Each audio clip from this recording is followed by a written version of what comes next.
It is the original Disney theme park, created and enjoyed by Walt Disney himself.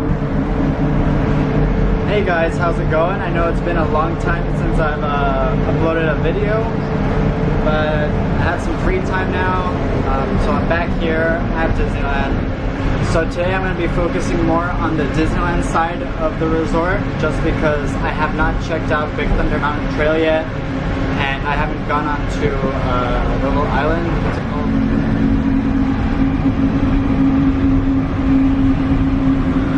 This is Tomorrowland, a land inspired by science fact and fantasy. Below us is the Submarine Lagoon, where you can dive into a fantastic underwater adventure. Alright, so here it is. This is the brand new Big Thunder Mountain Trail. And it looks pretty nice, I will admit. It has been gone for almost a year now. So all my memories of the previous trail with, you know, the Big Thunder Ranch and the Big Thunder Barbecue they're still pretty fresh in my head. And I gotta say that this trail is very, very nice. I like what they did with those rocks. Those rocks are actually pretty big, and they actually slope towards the center of the actual walkway. And as like there's a chance for people to have some shade there, just lean up against the rocks, kind of stay out of the sun, because I don't think the trees have really grown in, so there's not much shade there. But other than that, they put in a whole lot of little,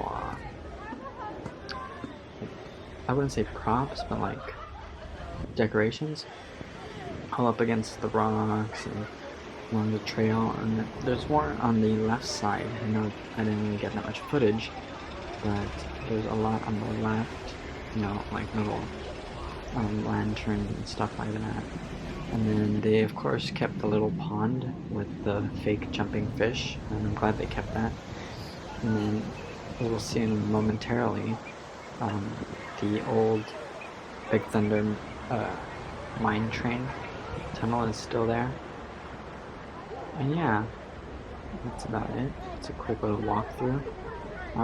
One other thing that I noticed is that the walkway is very narrow, or at least narrower than I thought they would make it.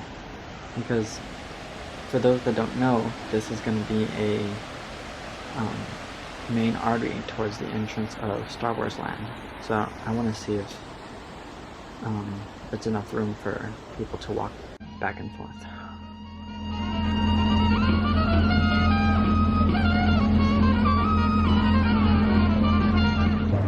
Alright, so we finally made it onto the island, and I gotta say, this area is pretty cool.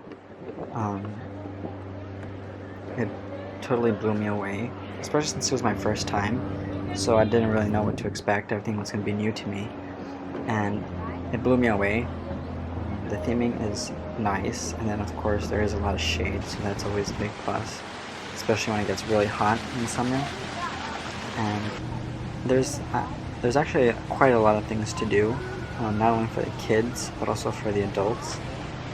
For instance, the kids, they have this little play area in the middle of the island, and then the adults, well, they have benches and places to relax and sit and eat, especially when you want to get away from the heat or from the crowds.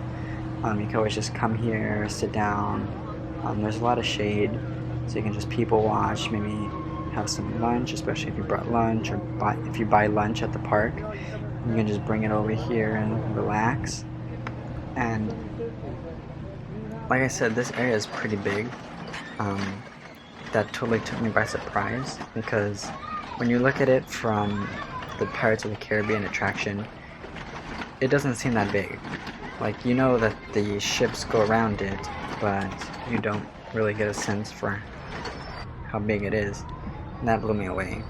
And then another thing that I saw was this rock work that they were still working on. It looks almost done, but not quite there yet. And for those that don't know, the other side will actually be Star Wars Land, so that's exciting. Alright guys, that's going to be all for this episode. I want to apologize again for not uploading in a while. But now that it's summer, I should be uploading at least once a week, if not more. I do want to cover the return of the Disneyland Railroad.